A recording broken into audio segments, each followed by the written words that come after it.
ఉదయం 8 గంటలు. ఉదయం 8:45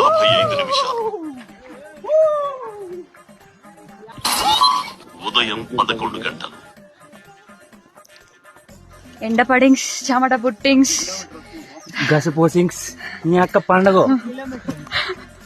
ఈ వేడి చాలా ప్రమాదకరం కూడా, దానివల్ల డీహైడ్రేట్ అవుతాం. అంచేత ఇలాంటి నీడ వెతుక్కోవాలి. మధ్యాహ్నం 1:30 ఏం ఈ పనుల్లో కనిపించలేదు. పైగా ఫిజికల్ గానీ మెంటల్ గానీ స్ట్రెయిన్. ఏమి యూకలిప్టస్. Wow, nice.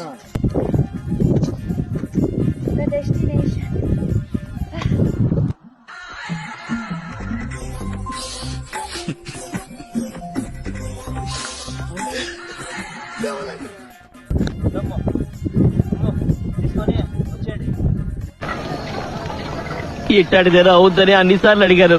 ఎక్కడికి వెళ్తున్నావు అని. మేము ఇప్పుడే కూరింగ్ వచ్చాం.